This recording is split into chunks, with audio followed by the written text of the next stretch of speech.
मित्रांनो, टाटाची कर्व.EV आपण ड्राईव्ह करतोय आणि इथे जर बघितलं ना तर आपल्या गाडीची चार्जिंग आहे 97% आणि 361 ची रेंज दाखवतोय. 100% होती पण गाडी चालू असल्यामुळे थोडीशी कमी झाली. आता आपण चेक करणार याची रेंज टेस्ट ही किती किलोमीटर चालते. ओडोमीटर जर बघितलं ना आपण तर 18,215 आहे आणि ट्रिप बी आपण पुणे टू उज्जैन केलं त्याच्यामुळे ते रिसेट करू शकत नाही. पण 18,215 किलोमीटरचं ओडोमीटर रनिंग आहे. तर बघूया आता किती किलोमीटर चालते आणि परत आपल्याला चार्जिंग कधी करायला लागते त्यानुसार आपण याची रेंज बघू. आपल्याला जवळजवळ आहे ना 200+ किलोमीटर झालेत. आता ओडोमीटरची रनिंग जर तुम्ही चेक केली ना तर 18,420 म्हणजे 205 किलोमीटर गाडी ड्राईव्ह करून झाली. आणि जी बॅटरी पर्सेंटेज शिल्लक आहे 36%. याच्यामध्ये आपल्याला रेंज दाखवतोय 117 किलोमीटर. आता जिथे आपल्याला चार्जर भेटेल तिथे आपण गाडी चार्ज करणार येतं. एक 350 किलोमीटरची ड्राईव्ह होऊ शकते बरं का. आणि ते पण अशा घाटात वगैरे आपण ड्राईव्ह केली आहे. आणि नॉर्मल हायवेमध्ये तुम्ही एनर्जी कन्झप्शन जास्त होतं कारण कॉन्स्टंट स्पीडला गाडी चालते.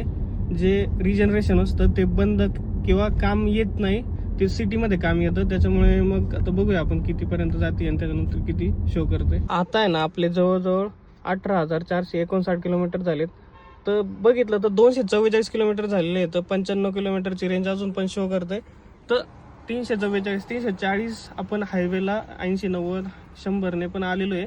आणि हेच जर तुम्ही सिटीमध्ये रिजनरेशनचा यूज करून चालवणार असाल तर 400 पर्यंत तुम्ही चांगल्या ड्रायव्हिंग कंडिशन्समध्ये भेटू शकते या 55 किलोमीटरच्या बॅटरी पॅक सोबत. आता याला चार्ज करायला आहे ना आपण चार्ज जे इंडियन ऑइलला आहे तिथे थांबलोय. आणि रफली तुम्हाला सांगतो 27% बॅटरी लेफ्ट आहे. त्याच्यासाठी आपल्याला चार्जिंगला खर्च येईल 14 रुपये किलोवॅट. नाही ते 120 किलोवॅटचं चार्जर आहे. 55 किलोवॅटचं आउटपुट 60 पर्यंत घेऊ शकते गाडी.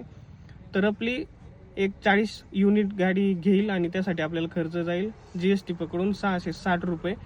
आणि त्याच्यामध्ये गाडी जाते 350 किलोमीटर म्हणजे 2 रुपये पर किलोमीटरच्या हिशोबाने बाहेर चार्ज केली तर HP पंपवर किंवा BP इंडियन ऑइलच्या पंपवर स्वस्त भेटतं. आणि हेच जर तुम्ही ना घरी चार्ज केलं तर विचार करा किती स्वस्त पडतं. त्याच्यामुळे लोकली सिटीमध्ये जास्त रनिंग असेल तर EV खरंच परवडते बरं का. फक्त तुमच्याकडे घरी चार्ज करायला ऑप्शन पाहिजे.